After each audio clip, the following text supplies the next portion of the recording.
Hello, good evening, and welcome to everybody who's come to this meeting. It's the meeting is on, of course, what's happening in Iran. We are, of course, opposed to the war that has been started by the US and Israel, and Iran is now fighting against. It's a very, very difficult situation, very sad, tragic, and awful situation, especially when you think about the 180 killed at the girls' school at the beginning of this conflict. So it's it's a really sad situation, really tragic. We as Republicans, of course, are against any attacks on a people, on the people of a country. It's something that we never want to see happen, and unfortunately does so often. So we're going to now go straight to Steve, just to give a brief introduction. We do have three speakers. Steve is going to give an introduction, and then we have Hamid and Aghileh are going to speak. So we're going to ask our speakers to stick to 10 minutes. So there's time for people to ask questions afterwards, so we can have a good Q&A session after the main speakers. So I'm going to go straight to Steve Freeman to lead off on the discussion. Okay, Steve, over to you. Okay, thank you, Carol and comrades. And there's a lot of things to think about with this, apart from the absolute horror of an imperialist war, which is always mass murder and terror of innocent people, or even people who are not innocent. But it is a terrible, terrible tragedy going on. I heard today that it was something like in Iran, 1,255 people, according to the latest figures. I'm sure it's already more than that, have been killed or injured. We remember the terrible thing that happened to the children at that school from that. And I saw, that many people, of course, more than that, have been injured with burns and crushing injuries. And then you see the destruction of the oil facilities, the toxic black smoke, the acid rain, the pollution. We often forget about the environmental damage that imperialist wars bring to a whole region, which lasts long beyond the war when it comes to an end. And it's worth remembering that 600 Palestinians have been killed since the so-called ceasefire in Gaza. And I wouldn't want to separate this particular war from a wider regional conflict, but I also would want to cite it in a global context as well. I think we need to see it. There are people writing that. So I think I wanted to just highlight some of the points where there might be, because I'm absolutely sure that we're all united on total opposition to this war. I can't believe that would be anything different. We've got a huge amount of unity amongst ourselves and amongst the as it were, the anti-war movement. But I think there are some points where it's useful having a discussion and even having disagreements to try to highlight where we are. One issue is should this be seen as a purely regional event, or should it be set in a wider global context?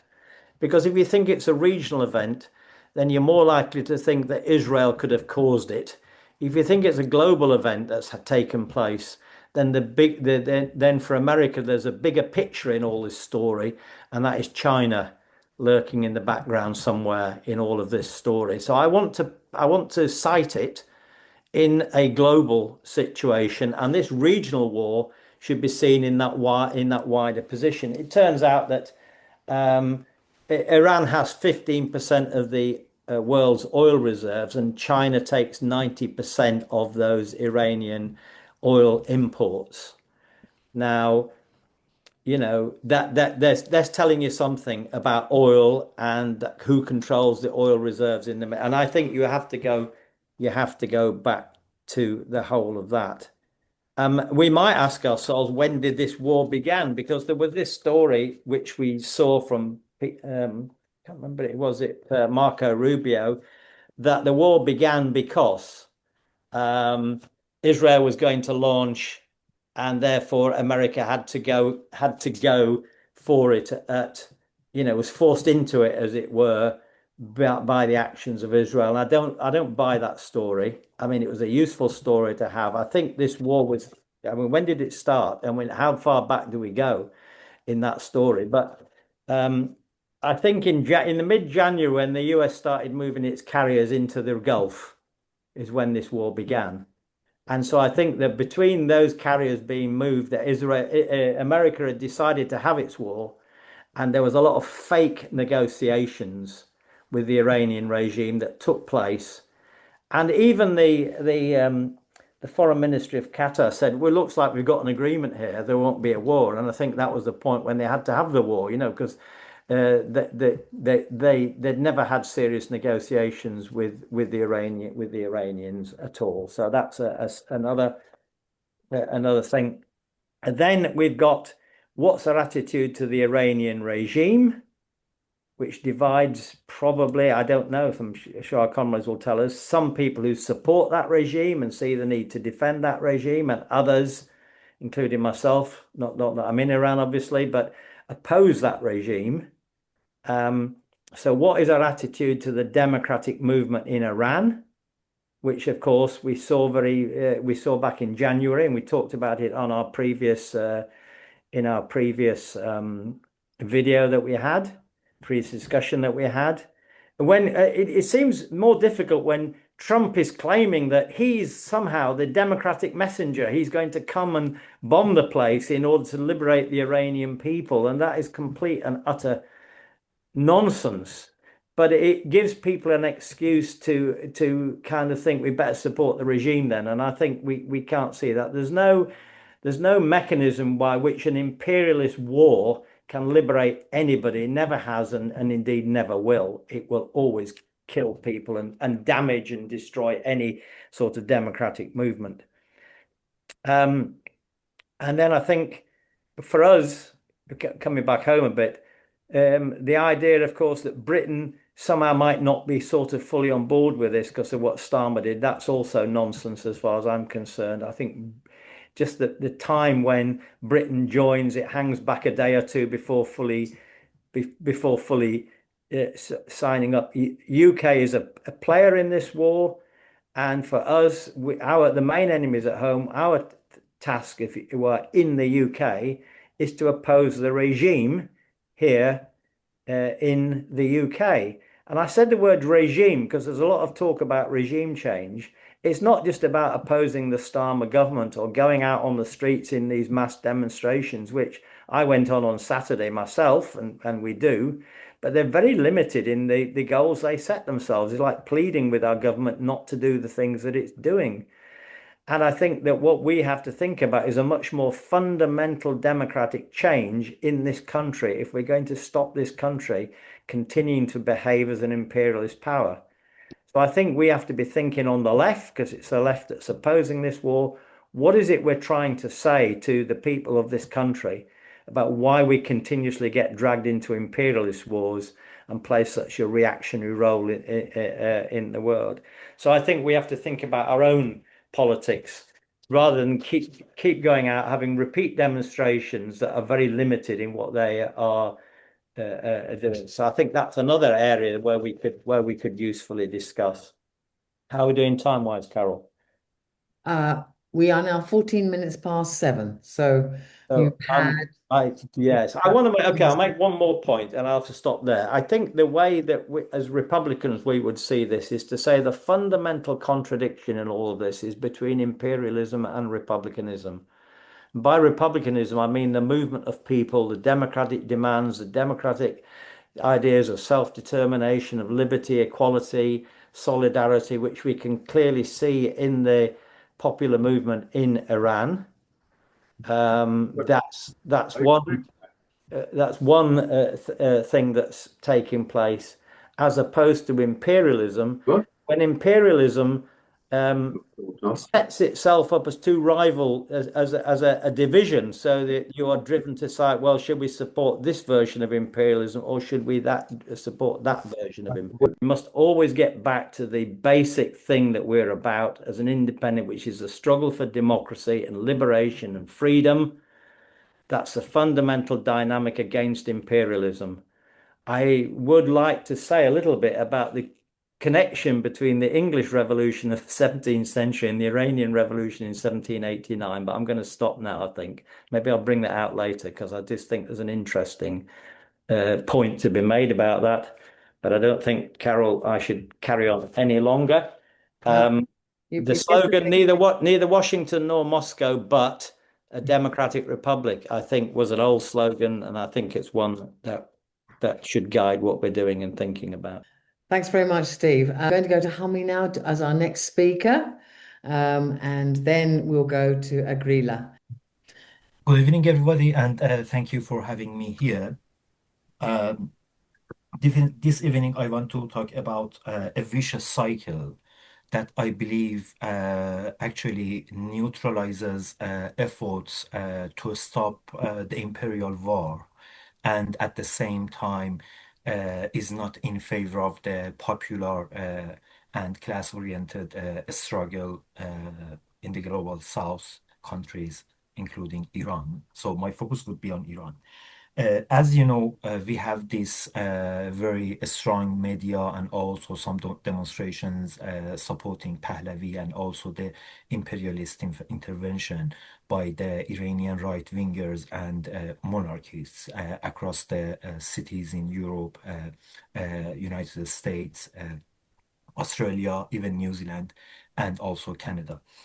And at the same time, we are also seeing demonstrations in many cities of the global north against war. And if we take a closer look to many of these demonstrations, we will see that some people consciously and some people just unconsciously are carrying flags of the Islamic regime and also praising the Islamic regime or praising its leader, its former leader, Ali Khamenei. Uh, and they do this in the name of opposing the imperialist war.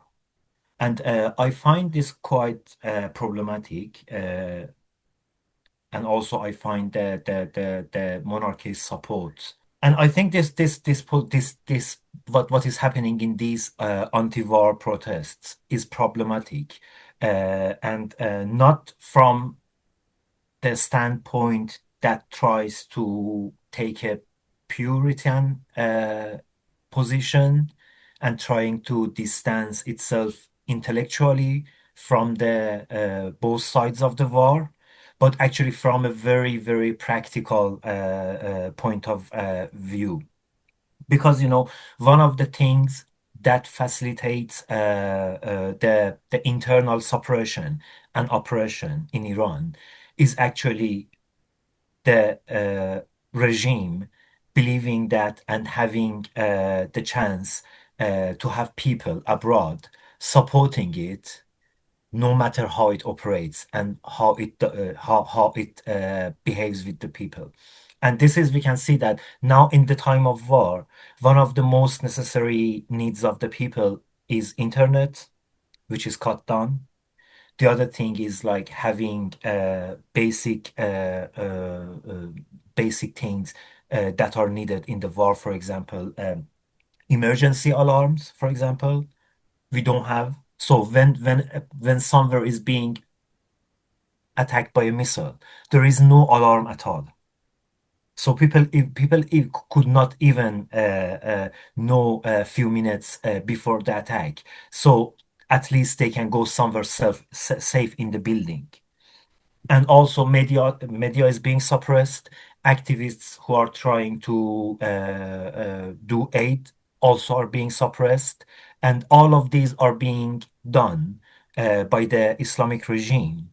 And I believe that as long as there is support outside Iran, and the Islamic regime find itself as being supported by some people, and its story is being bought by some people, then it will continue to suppress.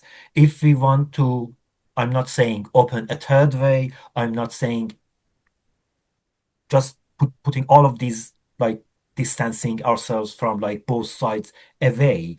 In practical terms, I believe that what is happening in these anti-war protests when it legitimizes the Islamic Republic actions and positions is problematic.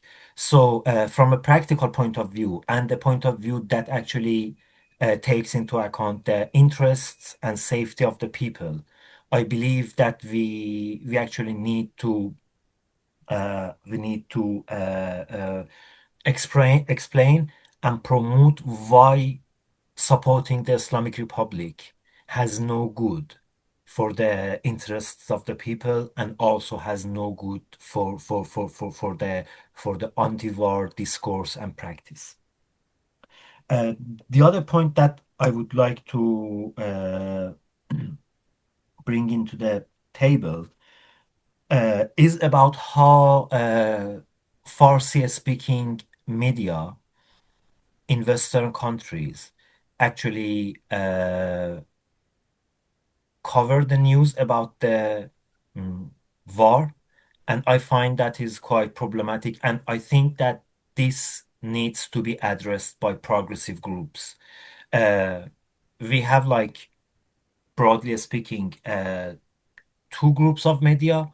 The first group are those who are actively supporting the monarchy and also the war, which are Iran International and Manoto TV, and their budget is coming from Saudi Arabia and Israel, and they actively also support Donald Trump. They spread misinformation.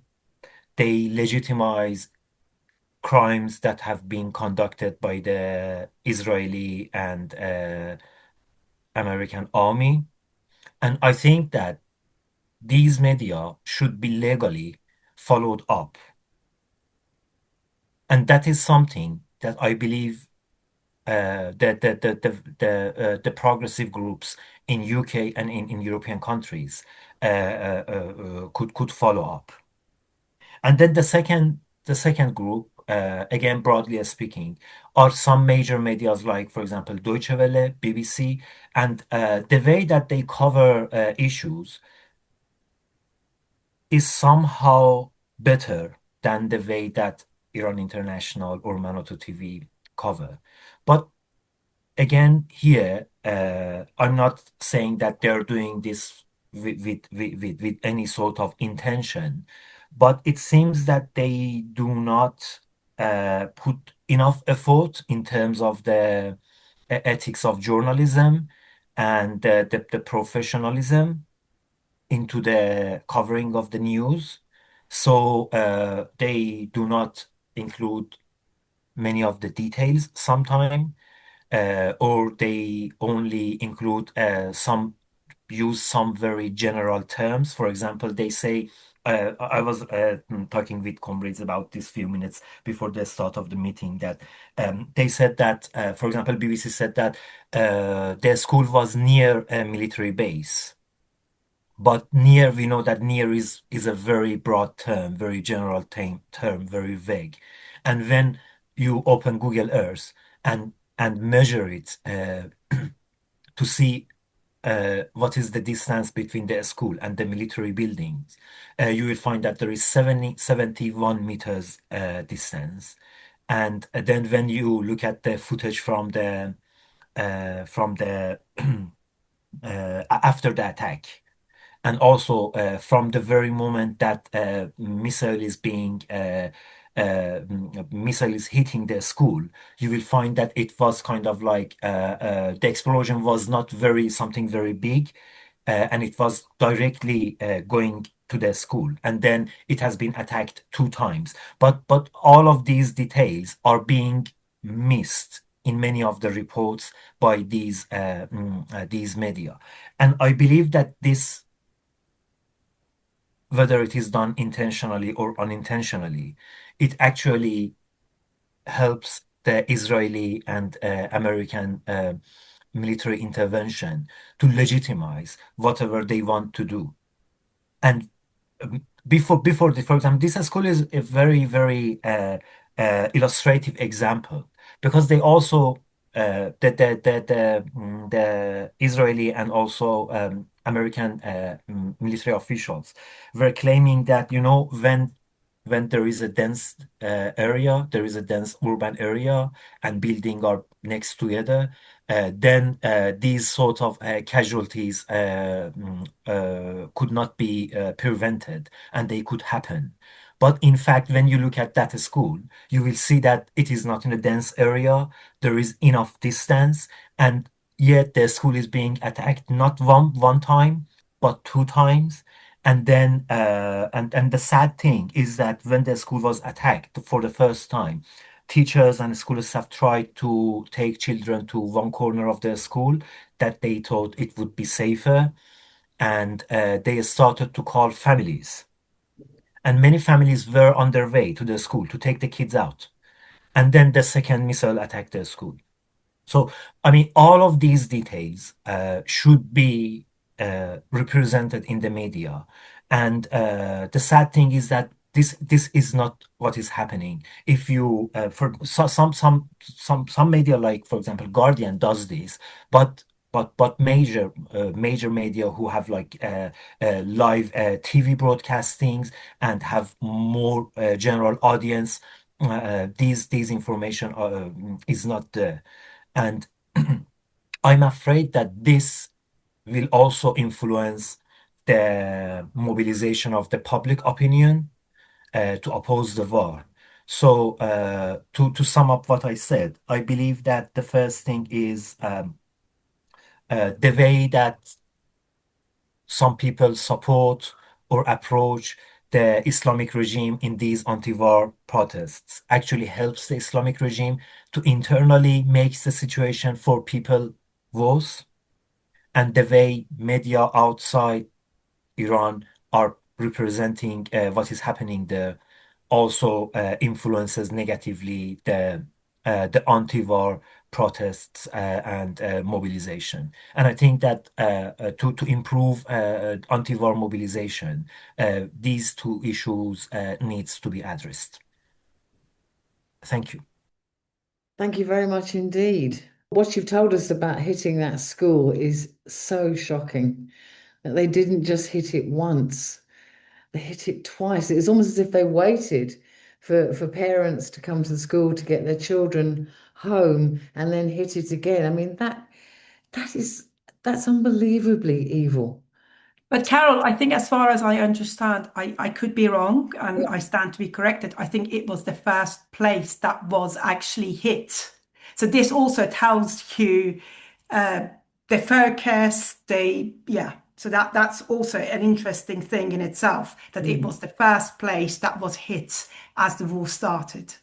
Yeah, that's just unbelievably awful. I mean, to hit a school is just I can't get my head around that. And then to hit it again. I mean, they obviously did it. It must have been deliberate, obviously. Well, it seems to me it must have been deliberate. So I'm going to bring. Obviously, you are speaking next, Aghileh. So over to you now. I think I just want to give a perspective of what Tehran is. I mean, you can feel, if any of you have ever visited Iran, you would know that. I mean, it's a city that is densely populated, and you would feel it if you walked around in the city. So it has a population of the last I looked up, it's 9.04 million. And in 2016, it was ranked the 97th most densely populated city in the world. So so that's the context of the city that you have. And one of the most interesting thing about the Iranian regime is it's not the structures of the regimes are not pyramid, and they're flat. And therefore, this means that you will have them. I think the Islamic regime has been under threat for a very long time, and therefore they have done that within the context of and they have structured their system to be in a way to be aware of that. So you would have so you have ubiquitous units all over the city. Each area would have besieged unit, and they will be placed in their place. And this was the case even 30 years ago when I lived in Iran, that, my school was next to a besieged center and next to a mosque. And so part of it is the structure of the city, and another part of it is by design, that it wants the system to be organized in a ubiquitous way, so, as you can see, so it can survive. I think for me, the most important thing at this point, particularly during the war, it is important to focus on the casualties of the war. And by that, I don't necessarily just mean human life. I mean the cultural centers, I mean critical and public infrastructures. These are places that belong to the Iranian people. They have been there in Iran before, and they will be there, and people would like to have those after the regime. And so from that perspective, I have a different view to Hamid, in the sense that the left in the West, the focus should be on what we can influence within our sphere. I think what we need to recognize, Iran is a country that in the last 120 years has had 3 revolutions, and these revolutions have been successful in their own way. And so it is really, really important to recognize that Iranian people are capable, they are able to kind of look after themselves, they are able to challenge authority. And this is not the first time that Iranian people have faced an authoritarian regime. So, and we need to give people the respect that they are able to look after themselves, and they are able to self-determine what they want. So I think I think the focus from the West perspective, from us in the left, our focus should be the illegality of the war, focusing on things like whether somebody carries the flag, whether we like it or not. Currently, the flag of Iran, as recognized by United Nations, is the flag of the Iranian regime. I would not necessarily carry it, but I know lots of people who are anti the regime, but feel quite comfortable carrying that flag, because that is the official flag of the Iranian regime. Of course, we would like that to be changed as soon as possible, but that's not the case currently. And I'm sorry that if it makes a couple of lefty Iranians uncomfortable seeing these flags, because I think what needs to be recognized, what shocked me actually as a person who is a dissident, living in exile, and I haven't been able to go back to my country for the past 10 years, is the spontaneous level of mourning in the country. Yes, I recognize that there has been a lot of brainwashing and all of those things. However, you could see in the middle of the war, the spontaneous grief when Ayatollah Khamenei died. It was awful. And it would be a failing on the part of the left and by this I mean the Iranian left, to not recognize how the killing of Khamenei would actually brings the Iranian people together in defense of the regime. And they're not actually defending the regime. But I would say the Iranian people, for me as an Iranian, my first priority and my absolute priority is safety and security of the Iranian people and the sovereignty of Iran. Because if that is lost, that we will not get that back. So one of the examples I kept giving to people about Venezuela, the difference between Venezuela and Iran is Venezuela, you have a country that it is in lots of ways quite the same. It's a homogeneous country with, people come from, so even in the worst case scenario, if the Americans decide to colonize Venezuela for 100 years, as soon as there is a liberation struggle and they get Venezuela back, Venezuela will go back to what it was 100 years ago. Whereas this will not be the case in Iran. And Israel has been, if not necessarily America, although Trump mentioned it too, Israel has been very clear that they are after a balkanization project. And you can see it very clearly in the way they have been playing with the Kurdish separatist groups.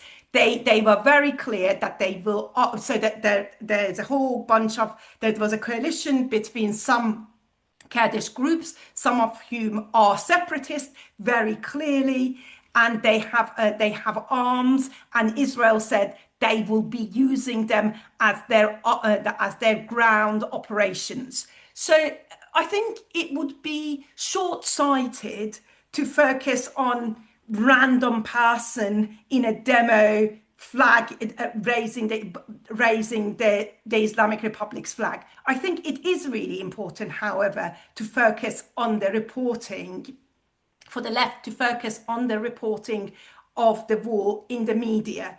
For instance, you know, it was for a very long, so the only newspaper who really went, it was New York Times, so, which is, you know, quite surprising for me, pleasantly surprising, given their role in the genocide of Gaza and denying the genocide. New York Times was the first one to come out and said, we have checked, and this is the most likely thing is that it was hit by either Americans or Israelis. And this, I mean, I say it from a perspective of, and in this, I mean it from a perspective of an Iranian. I've got a 9-year-old daughter and a 13-year-old son. And I look at those pictures and I think only by the grace of God, it is not, you know, I believe in God. It is only by the grace of God or chance or whatever it is that you believe in that that it is not my family and it is not my children. One of the mothers who was speaking about this, and I think this is the thing, I think what we need to publicize, the left in the West needs to publicize at this moment. Not the oppression of the Iranian regime is really important, and the focus on that is really important. And I, you know, as an Iranian who has been exiled and has not been able to go to their hometown, to their home country, you know, I understand that. And there is no, you know, there's no denying that. However, the focus at this very moment is preservation of life and preservation of Iran as a country and as an entity. So there are already discussions about the southern islands within the Persian Gulf, so that Trump is after separating those from Iran. Trump said very clearly yesterday that he does not envisage Iran to remain the same as it was.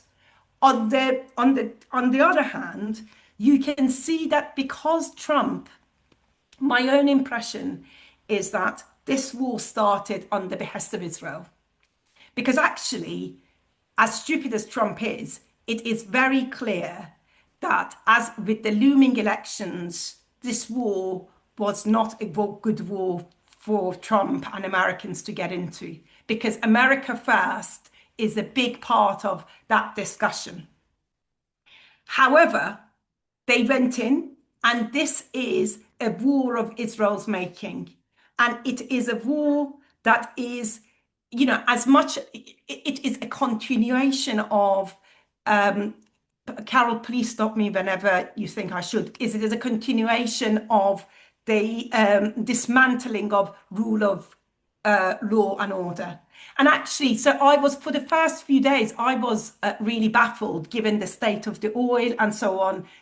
How come China is not doing anything? But actually, I get what China is not doing. This is short term, China will get a hit, but long term, you know, what the plans they have around them, this is incredibly suitable. Then China can do whatever it is that they want to do and say, well, we don't really have law and order in the world, and we can do as much as America can do. Anyway, I think, how long has it been? Have I been over 10 minutes? Yeah, you've had, I think, about 10 minutes now. Yes, yeah. Okay, It's been fascinating, Aghileh, so didn't want to cut you off. Okay, thank you very much indeed. So I just want to bring Hamid back again. So we've got our two speakers.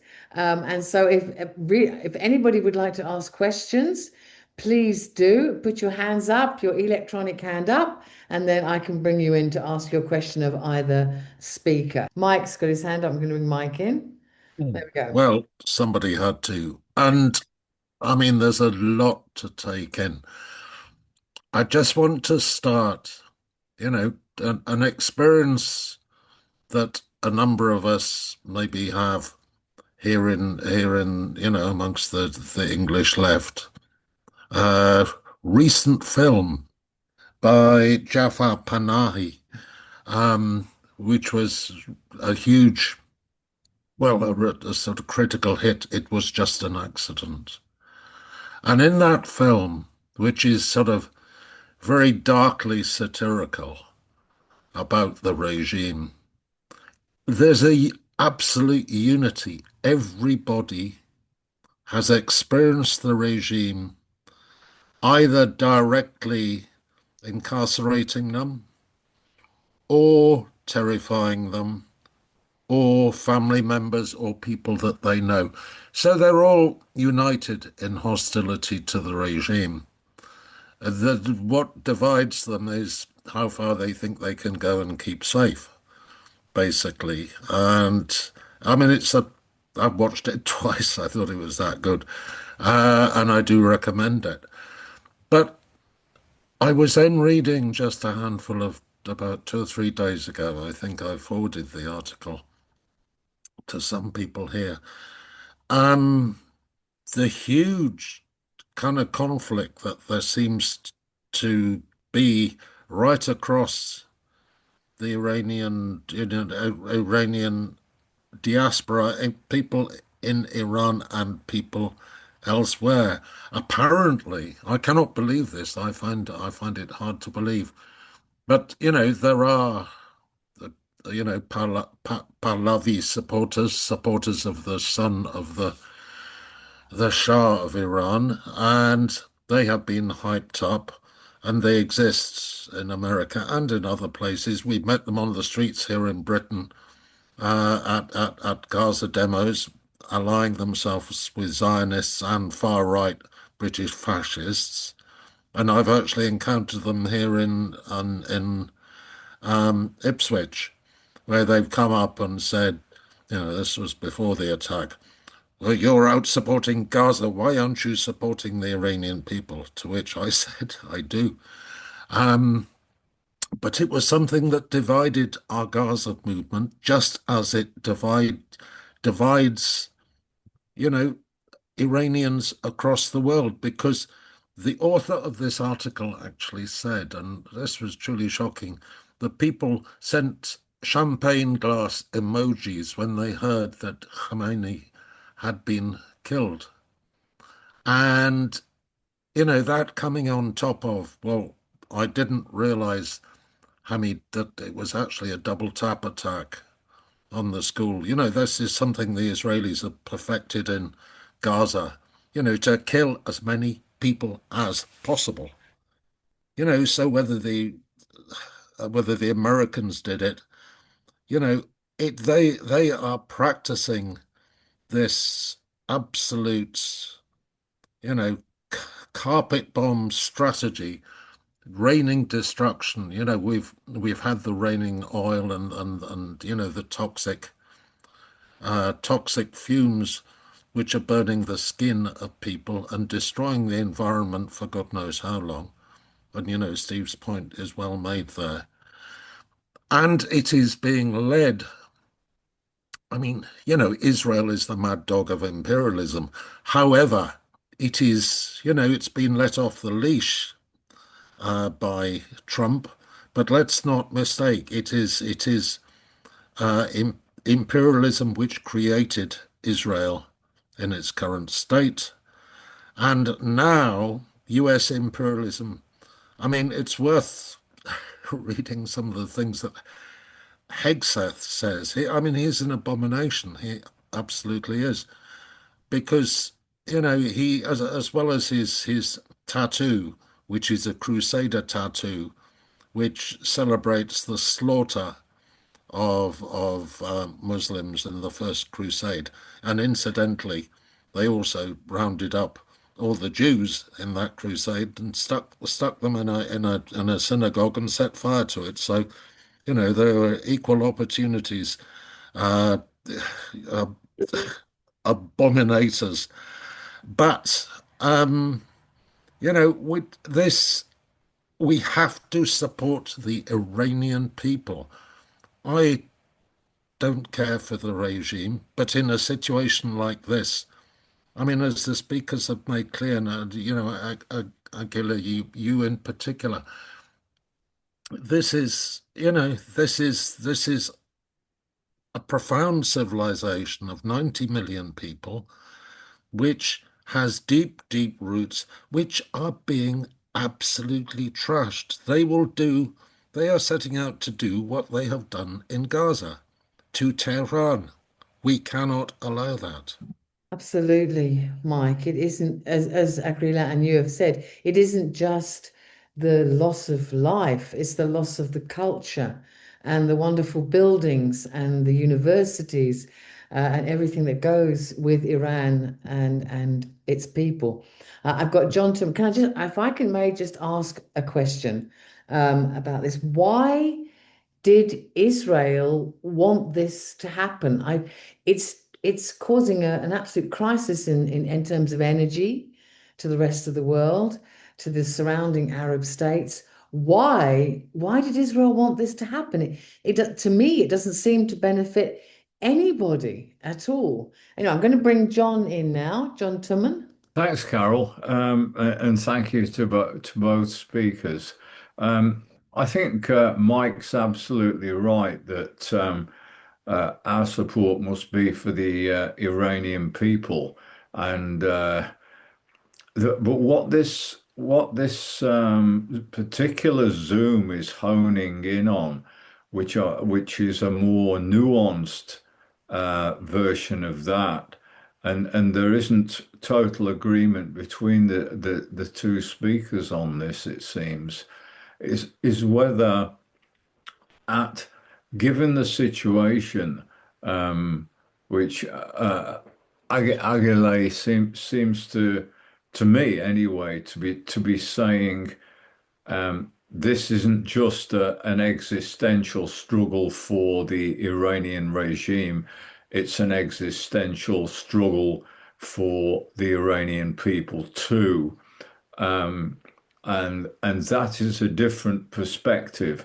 And it also speaks to the idea of balkanizing Iran, which has been mentioned as a possible war aim of the US and Israel to break up the Iranian country, the nation itself, so as to weaken it and make Western control of the entire West Asian, Middle East and Maghreb world more total than ever before, to Israel's obvious advantage. And I think, Carol, that's probably what's in it for Israel.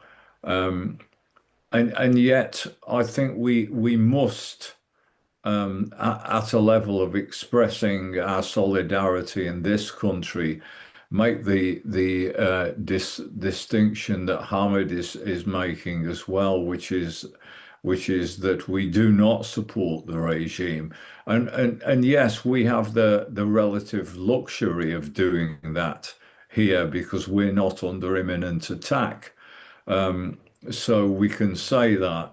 But for Iranians in Iran, I can perfectly understand why people are getting behind the regime, because the regime controls the missiles, controls the zones, controls the air defense, which Iran has. And that at the moment is essential for the protection of the people against the outside threat. And that is important too. So I think whenever this kind of discussion or argument comes up within the left, really, we need to reflect what both speakers are saying tonight, because both are part of the truth. And that's the way I see it anyway. Thank you, Carol. Thanks very much, Peter. Yes, I think very wise words there. I'm going to bring Peter Grant in. Sorry, John, I meant sorry. I'm going to bring Peter Grant in now. Sorry, I misnamed you. Sorry. Thank you, John.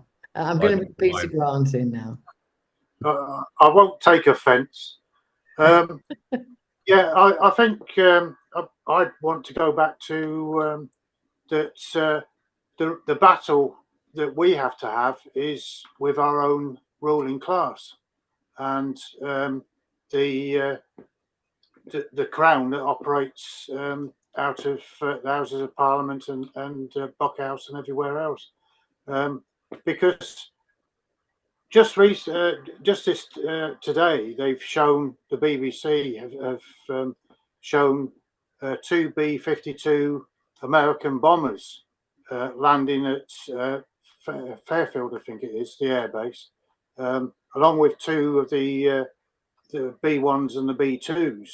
Now, the B-52 bomber is literally harking back basically to the Second World War, because they were used in Vietnam, and what their use is that they're not fast, but they carry an enormous bomb load, and the only strategic reason for having those bombers going over to Iran is to, as some people have put in the post group chat, that it's to carpet bomb cities. That's what they're there for. They don't use them for any other purpose.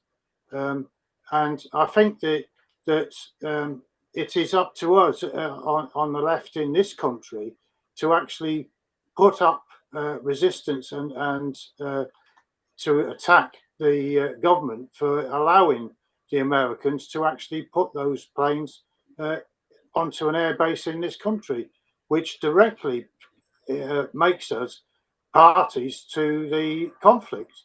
And we would be, or the Iranians would be perfectly entitled under UN mandates to attack this country in any way that they can.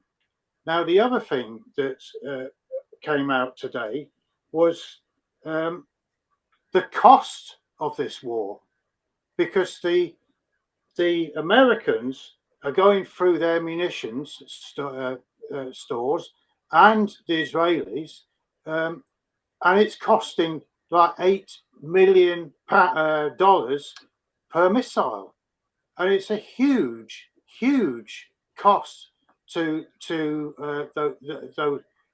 those countries to be using them, because the Patriot missile, the dome defense system that the Israelis are so keen on, apparently they don't trust the actual mechanics of the missiles, so they have to actually fire two. So every time they intercept an Iranian missile coming over, they have to fire two interceptors, and these things cost $8 million or dollars. So the cost of these things is enormous, and it's going to end. Well, what was being proposed was that they were going to run out of these things because they can't actually manufacture them quick enough.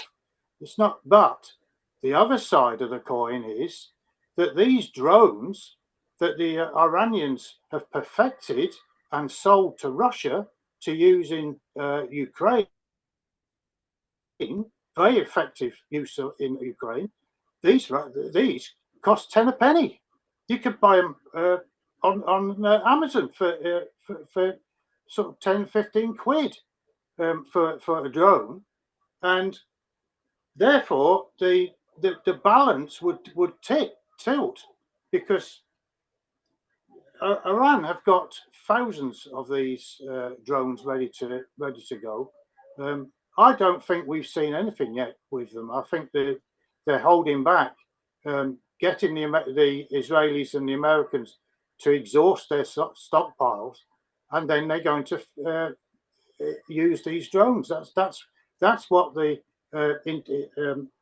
what they were saying.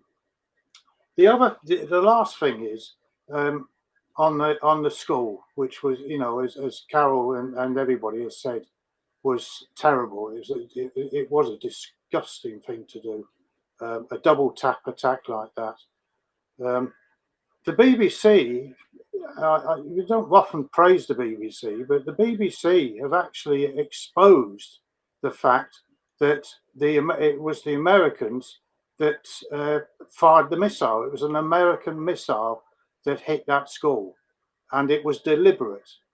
And there's no two ways of getting about that. That's what the BBC investigation came out with.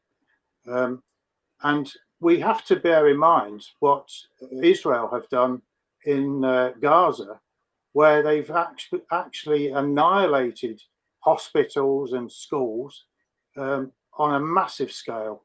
And they're doing the same again. It's the same people doing the same thing. They don't care. The Israeli government is just interested in expanding its territorial claim for the whole of that area as the Zionist project to colonize it. Anyway, there we are. Absolutely, Peter. Absolutely right. I'm going to bring Aghileh back in again now, and I'm going to ask them to comment on those contributions and questions. So we'll start with Hamid. I first need to make two observations.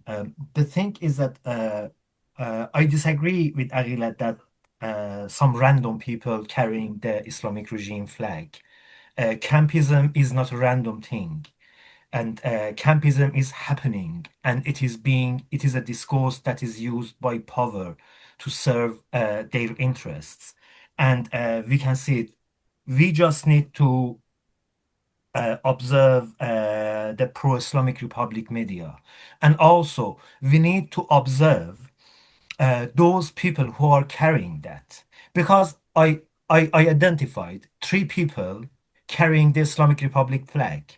And they were the very same people who attacked me and a couple of my friends in anti-war demonstration when the 12 days war was happening.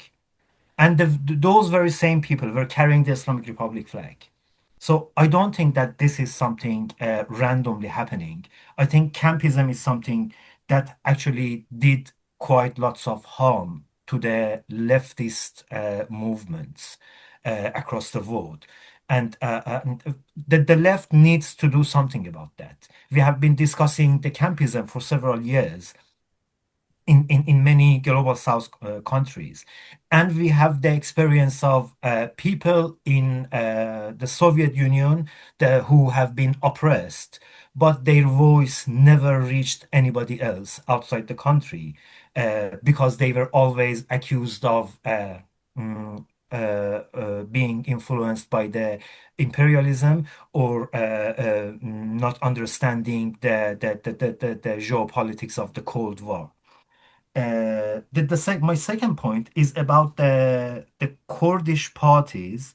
Uh, I believe that it is very problematic to call them separatist for several reasons, because many of them do not actually have anything about being separated from the Iran.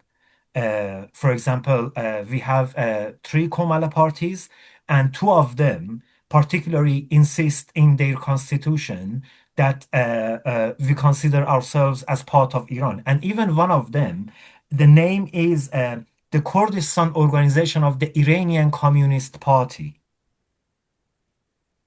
Or we have PEJAK, and PEJAK has tendency and affiliation with PKK. And we know that PKK has left the struggle for independent Kurdistan as a country. And we know that Abdullah Öcalan has started a process of peace, and he changed the direction of the struggle into a democratic struggle within the Turkish constitution and within the Turkish government. And we see that, and I believe that PJAK also has that sort of tendency. Uh, Organizations like Chabad, we can discuss about quite a lot. But in terms of like many of these, and even the Kurdish Democratic Party of Iran, we also see the name of Iran at the end of it. And then they also don't have any agenda for becoming separate. And then the other thing is that I believe these borders in the region are borders that have been shaped by the colonizer powers. So I'm not actively promoting having new borders, but at the same time, I believe that as a person who is not a Kurdish person, I have no position at all to decide about what the Kurdish people need and what they want, or if their will or their demand is legitimate or not. It is up to them. And in fact, the Kurdish people, at least in Iran and in some part of Iraq, are quite politically mature.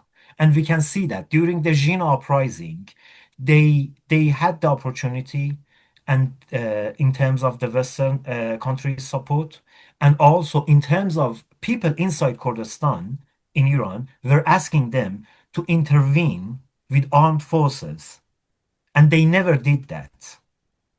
Or in the uprising that has happened recently in Iran, while many groups, many opposition groups called for street demonstrations, the Kurdish parties didn't do that, and they argued that a street demonstration in this situation would be suppressed heavily, and we don't want Kurdish people lose their life of the Kurdish people is the first priority for us. So we do not put that into any sort of danger.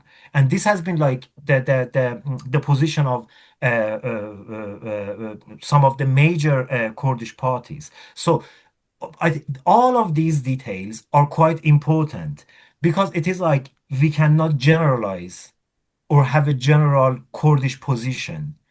Opinions are quite diverse, and different groups have different opinions and different positions. So I think that it is like a bit difficult to say that. And then I think somehow this discourse on the Kurdish separationism could distract us from two other very important issues. The first is that we have a front in Balochistan that is called Balochistan Liberation Front. And actually, this newly established organization is a coalition between some religious fanatic groups in Balochistan. But interestingly, nobody talks about them. Or we have the issue of Khark Island, and the Khark Island is the main corridor of the Iranian regime oil export, and that might be occupied by United States. And it has refinery itself, and also it is like a very, very strategic point. And also we have those three islands in the Gulf that might be also captured. So I believe that focusing on this Kurdistan would even distract us from considering this uh, so-called Balochistan liberation movement, and also what might happen in the Gulf and Khark Island. I think that regarding the uh, the people are getting behind the regime. I believe that some people would do so because they have fear, and at the end of the day, the services are being provided by the Islamic regime. I mean, we oppose the Islamic regime, but healthcare system, welfare system, fuel distribution, all of them are being administrated by organizations of these regime. So at the end of the day, I understand some people would do so, but some other people are not getting back to the regime. They oppose the war, and at the same time, they oppose the Iranian regime, not because of any intellectual analysis, because of just very simple, basic, and important issues related to the human needs. For example, internet. That is something very crucial and critical. And the Islamic Republic resists in terms of not opening up the internet. So, and this is causing like suffering and problems for people in Iran. And I think considering all of these, I don't have any idea about what is the actual intention of the Israel or United States in terms of a regime change or giving power to a fraction of the current regime. I don't have any idea about that, and it is quite difficult to predict it because at least I didn't expect the regime would choose son of Khamenei as the next leader. In terms of if they wanted to make any sort of deal with United States, they could have better choices, and or maybe they have made a deal before announcing the name of son of Khamenei, and maybe they have got some sort of agreement from Trump. I don't know.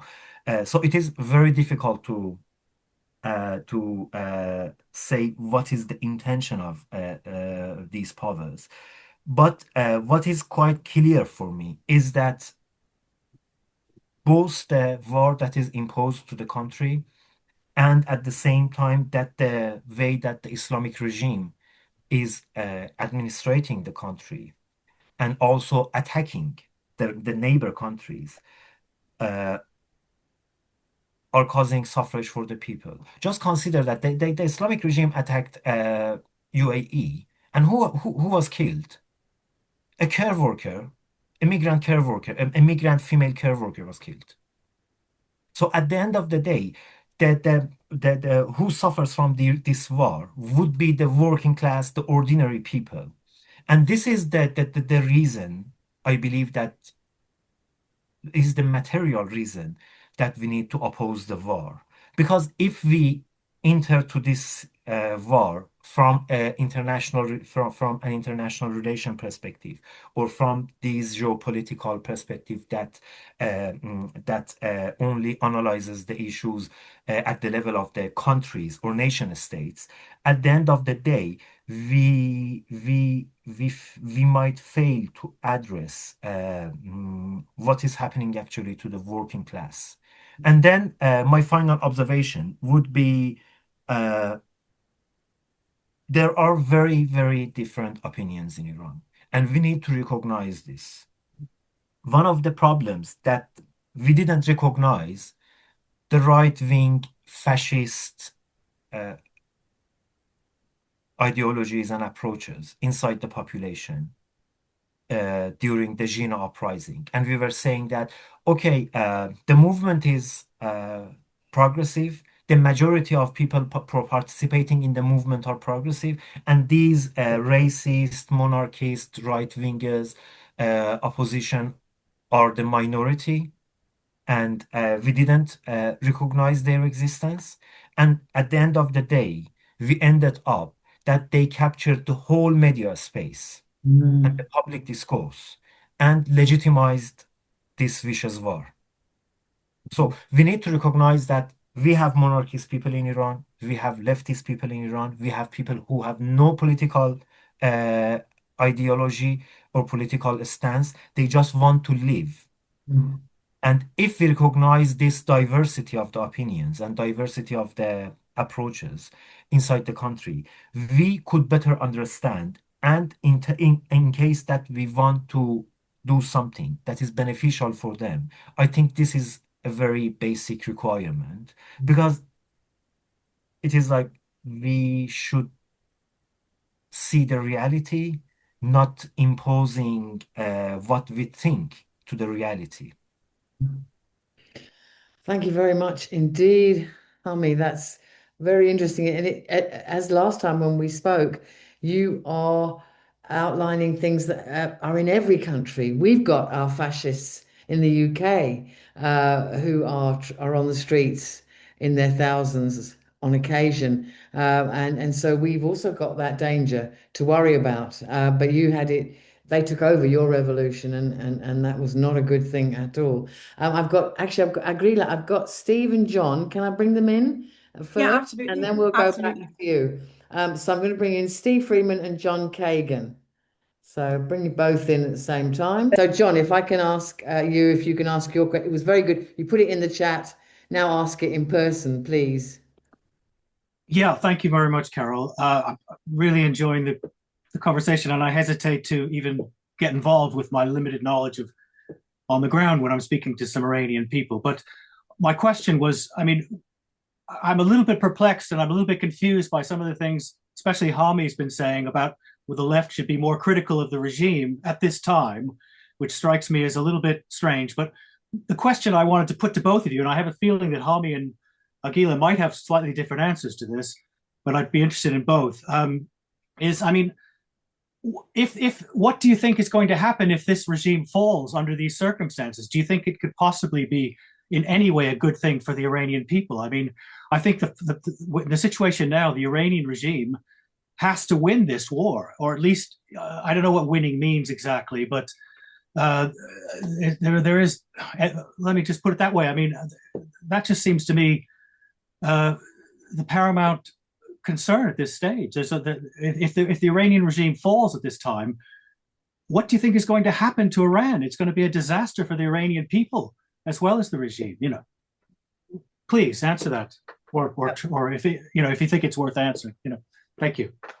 Thanks very much, John. I think it's a very John, good can I question. just say, please don't feel that because your knowledge is limited or whatever, you don't have it. I think actually external, often people inside of a thing, they can't, that's saying about can't tell the wood from the trees. That really does apply. And it is really actually quite helpful for, at least for me, to hear external observations. And then it makes you go back. I might not even it might be that, you go back and afterwards you think about, whether, so it's really important to hear, even if people don't have necessarily detailed information about Iran, but they have historical observations about other people, other nations. Absolutely. Yes, yes. And Steve, if we go to you now. Yes. Well, a couple of things, I guess. I mean, one of the things, if we think back to the Second World War in 1940, probably everyone in the country was supporting Churchill fighting against Hitler, fearful of the invasion that was about to come. But in 1945, it becomes something different. So I suppose if we talk about the survival of the regime or how the regime is gotten rid of, it's how it falls and who does it. If the Americans do it and the Israelis do it, that's one thing. If the people do it, that's something else. But in the middle of a war, the people are not going to try. I mean, for all sorts of reasons, why the Iranian people at this particular moment in time, which you might say in January, a whole section of them were trying to overthrow the regime in January, why it's not going to happen right now is because the regime will really suppress them, have every reason to just shoot them, and there's bombs raining down. So the Americans, if the regime isn't killing you, the Americans and the Israelis will be killing you. So it's a worst possible time for the people to resist or do anything. But this too will pass. They will come out It will come out another side at some point. There will be a 1945 moment as opposed to a 1940 moment, if I take that analogy. And that's why, in a certain sense, why the idea there's an alternative for Iran, which isn't either the regime or the American carve up. There's a third way, as it were. That has to be made some sense out of, even if it can't appear on the streets at this moment in time. So that's why the argument about what is a Republican program for Iran And I did have one point to make, which was a strange analogy, but I do think it sort of works anyway. Going back to the English Revolution in the 17th century, to remember that the Shah of England, Charles I, was overthrown by the Civil War by 1649, and we had a republic. And within a few months, maybe 6 months, by May 1649, Ayatollah Oliver Cromwell took power, and then our regime turned into a kind of counter-revolutionary, anti-democratic regime. There was a moment in England between January 1649 and May 1649 when, in a certain sense, there was a triumph of democracy. And I think that also applies in Iran in 1979. There was a period between the overthrow of the Shah and the establishment of the Islamic Republic where there was a democratic moment, where the people had triumphed. And I think so 1979 should not be seen as a moment purely that belongs to the Islamic Republic. It belongs to the actual democratic Republican people that overthrew the Shah before they lost power. And I think somebody mentioned in the chat, by the way, that the MI5 and all the rest of it, they were much happier to have Khomeini in power than anything democratic that would have inspired the whole of the Middle East for some revolutionary purpose. So the present regime is a consequence of a counter-revolution which defeated the democratic revolution of 1979. And we shouldn't lose sight of that, just as we are the product of the defeat of our own revolution in 1649 and all the rest of it. We're still living 300 years later with the monarchy restored and all the rest of it. There was one other point. There was an interesting point in the Weekly Worker article by Yasmin Mather, and she puts forward, I think, a program, a Democrat. What I would call it's not quite a Democratic Republican, but it's almost. But it includes in it some interesting things. For example, it says, you might have read this article, no adequate air raid. So it's putting demands on the regime at this moment in time. There's no adequate air raid shelters. We must open basements, underground car parks, and the metro system. We call for universal rationing. We should take some of the industries into control, that we need freedom of speech and things like that. Those are kind of things that one can still say in the present moment in time. Those are the things that actually the people of Iran need in order to defend themselves. And on the national question, I'll finish on this point. The real point about the national question is the regime drives the nations away from I don't know if we call it Persia, really, the core. Would we call it the Persians? Would we say that? Iran is a bit like Britain as English guys. So Iran is really like Persians and Arabs and Kurdish and all the rest of it. So I might use the term Persian in that sense. But the regime drives those nations away when they must be attracted by democracy, by the feeling that it belongs to them and that they are not being suppressed all the time and they're not the victims of this vile regime. And if you want to have national unity, you want to keep the Iranian people united, the democratic program, it has to be about doing that. It can't be kept united by either Trump and Israel or the regime itself. And this is my final point then. I do think that one can look at this as an extension of October the 7th, 2023. In other words, it's a continuation of the attack of the battle over Gaza. And in which case, genocide, which was what the Israelis took, is also something for the Iranian people as well. When you mention the destruction of schools and libraries and culture, all those other things, that's part of genocide, not just killing people and bombing them and destroying buildings, but trying to destroy a people's culture is part of a genocidal war. And this has to be treated in that way as an extension of that. And ultimately right the way back to 1948 as well, I mean, ultimately. And 1979, of course, as well. Absolutely. Thanks very much, Steve and John. Thank you very much for those great questions. I also, back in 1953, Iran did have a democratically elected government, and it was socialist, and it was going to nationalize the oil fields for the benefit of the Iranian people. And the US and the UK weren't having that. BP wasn't having its oil and its refineries taken away from it. Oh, no, no, no. And they launched that coup and put Mossadegh in prison for 12 years until he died, I believe. So this is where it all started. It started with the people of Iran voting for a democratic and very socialist country, and it being absolutely smashed by the UK and the US.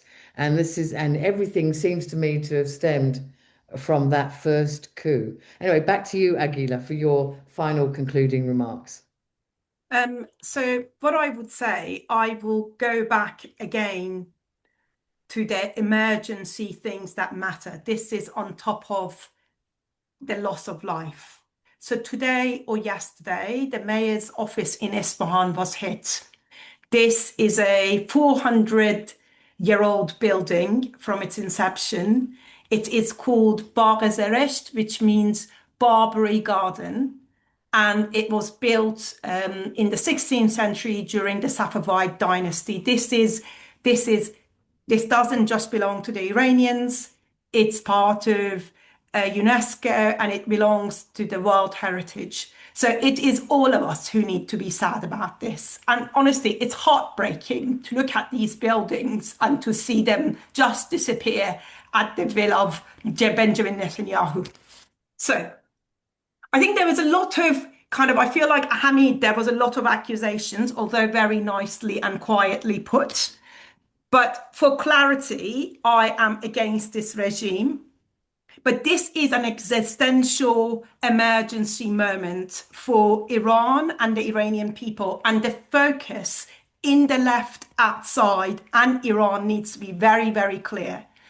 There is a tendency on some purists on the left in Iran to call anyone who does any sort of prioritization either a campy or, it's essentially they're calling me, Hamid is calling me a tanky. I'm quite happy if prioritizing Iran at this moment of crisis over flag that United Nations recognizes as an Iranian flag, I'll wear that with a badge of pride. I have absolutely zero problem taking that.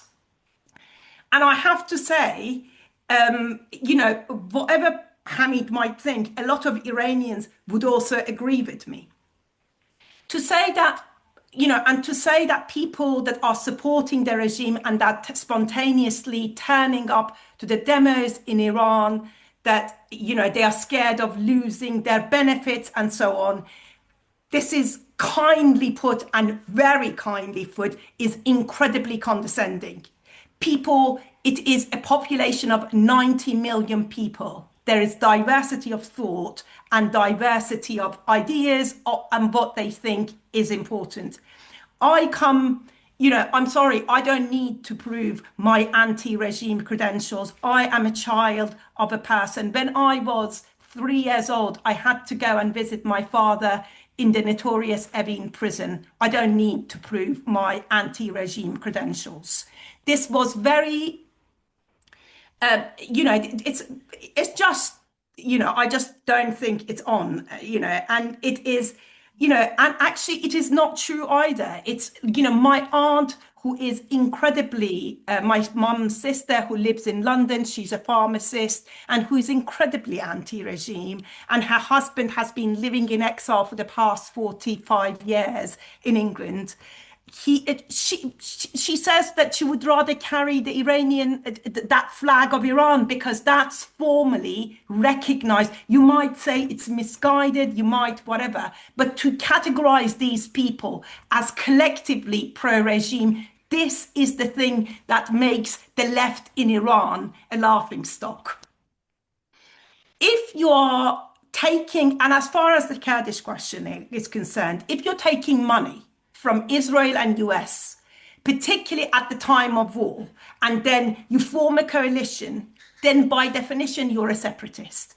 So Hamid might feel uncomfortable about it, and he probably thinks I'm a racist or whatever. I don't care. But actually, you can see it in the actions of the Iranian people, that that's exactly how they feel about this situation. one of the reasons, which was really for me as Hamid might not, but I think of myself as a progressive person, and I found it incredibly sad that not enough of the Iranian nation were involved in the Aghileh uprising. And the conversations I had with many Iranians on the ground told me that a lot of people were really anxious about the agenda, unfortunately anxious, without good reason anxious, about the agenda of separatist Kurdish parties. Hamid would call them racist, but what I would say is they are observing what has happened in neighboring countries like Syria, like Turkey, just because in the last God knows few years, Öcalan has decided that now he's not going to have to rule a separatist agenda. For the past God knows how many decades, he has been part of a separatist movement. This damage has already been done in the psyche of the Iranian nation. Whether true or not, this is the anxiety of the Iranian nation. And I have to admit that one of the comrades, I can't remember who it was, I think it was one of the initial speakers. I wish that I was, but I'm not entirely sure that everyone in Iran is united in their hostility against the regime. The rule of thumb is that if you get, in Iran, this is what they say, and I don't know the sociological research behind it or whatever, but it says that if you get 10-15% of the population participating in mass demonstrations, that's when you will get regime change by the Iranian people. And this has not happened. It's a population of 90 million people, and they don't feel comfortable to support a regime change for whatever reason. People like me, opponents of the regime, we have not effectively communicated our grievances. And we need to have a good look at ourselves in terms of the opposition to this horrific regime. And it's condescending to say that people are against the regime because of what they get or whatever. I just think this is really not giving people individual autonomy and respecting individuals that they understand for their decisions. And actually, that's a very colonialist point of view. In terms of Israel, my take, for what is worth, why they participate, why they wanted this, and I have to say this is an incredibly superficial level. This is not a long-term whatever.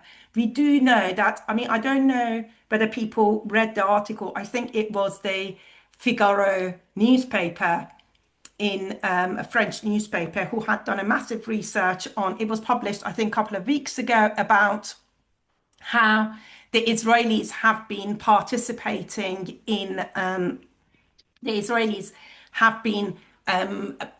spending lots, millions and millions of dollars on social media influencers and things like that in order to build an anti-regime narrative. And you could see it in the number of deaths they were reporting in the most recent uprising. You know, the regime had killed probably something between 4,000 to 6,000 people. And that wasn't sufficient for them because they wanted to say that the regime has killed more than Gaza. That was the narrative they were trying to push.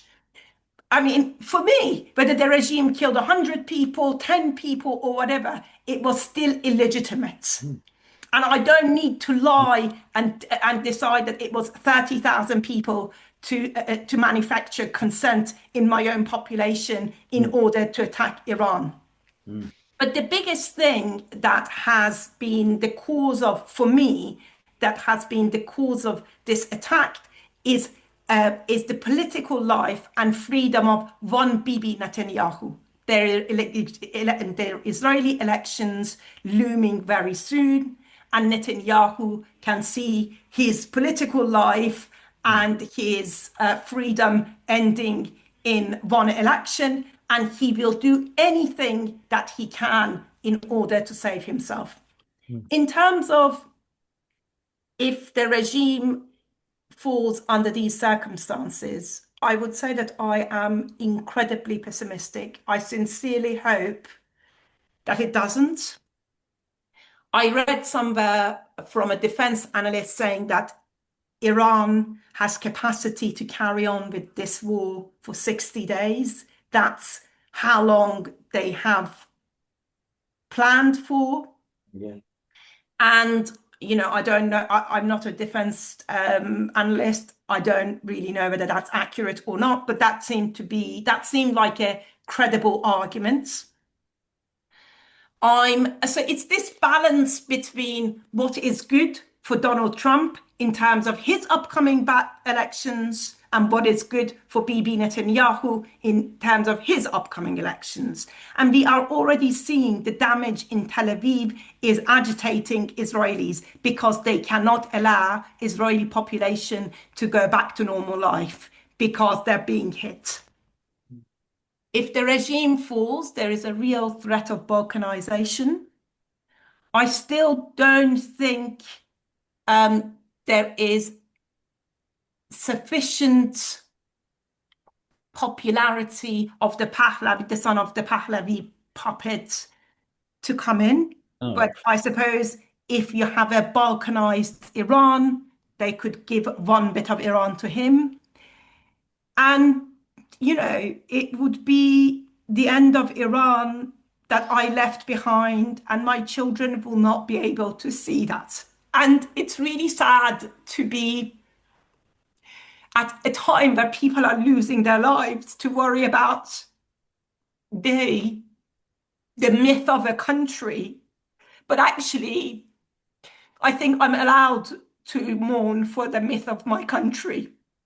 This is a country that has paid, you know, we've got a lot of stupid people. We've got a lot of crazy monarchists. And I agree with Hamid. I was really taken aback with the fascist tendencies that I've been observing in the last 10 days. It's been really overwhelming for me personally.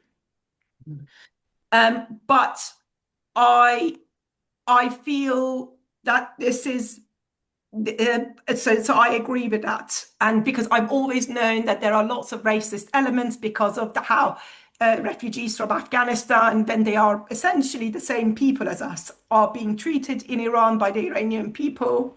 But to see that people have fascist tendencies is really quite disturbing. I had not expected that, and it could be my lack of education about the issue in regards to Iran and the Iranian people, or my rose-tinted glasses about Iran, or whatever it would be. But I think if we are allowed to mourn our country, and I know that it seems almost self-indulgent when people are paying with their blood, but I think that's the biggest thing that is my concern at the moment. Mm-hmm. Absolutely. Yeah, people, it is horrific. It's been horrific in Gaza. It's now horrific in Iran. And it's all, if we boil it down, it's two men who want to stay out of prison. And they will do anything. They will allow any number of people to be killed in order to get that. It's absolutely awful. It's disgusting, because I feel really disgusted with myself, because today I've been mourning a building. And of course, that's relative to 185 lives of children. It's nothing. But this wasn't just my building. It was a building that has been in the country for 400 years. And it has been lost in my lifetime. And I feel a sense of responsibility towards that. No, absolutely. Absolutely. People, it's culture. It's the culture. It's your Iran that you love that's being destroyed. And we absolutely I'm really sorry, I'm going to say something else, but one of the things that I've been feeling is I've been having lots of conflicting feelings about, you know, I was very sad during the Gaza, and I felt quite traumatized by it, but it wasn't quite like this. And then I was worrying that Is it that I'm worrying about a piece of land and this is crazy? I'm not that kind of person. I don't worry about the land, but it's not that. It's just because I've never been to Gaza, but I know those streets in Tehran. I know their smell. And for them to disappear, and I had always hoped to take my children, and they will not be. Anyway, I'll stop. I'm really sorry. I'll stop. No, but it's absolutely, it's like something really sacred, some really old building in any country, a national heritage site, whatever. It's the destruction of a culture, of the ethos of a people. Thank you so much, Aghileh, for talking to us. And we do feel what you're feeling. It's really, really, really sad. So I'm going to unspotlight you now. And we just thank our two external speakers for speaking. I think it's been a very emotional and a very revealing meeting. And I think we're all agreed that peoples and their cultures are very, very important. And it's tragic to see people killed and cultures destroyed. So I'm going to call it a day there. We have a very long meeting, but I think everything we heard was very, very necessary for us to hear. So we want to thank Aghileh and Hamid very much for coming and speaking to us, and Steve for introducing the meeting. And thank you for all the interventions. They've all been very useful. And so Can I just say one sentence? sorry, yes, Hamid, Yeah. yes. Yeah. I didn't mean to say Aghileh is campus. I apologize if what I said had that sort of meaning, because I believe that campism is some sort of discourse. It is not something that we necessarily take a campus position, but it spreads into the space and occupies the space. It is not something about individuals. But if my words resonated that I'm saying it is something individualistic and accusing Aghileh. No, I know Aghileh very well. I know she's a very, very kind person. And I know that she doesn't have that such position at all.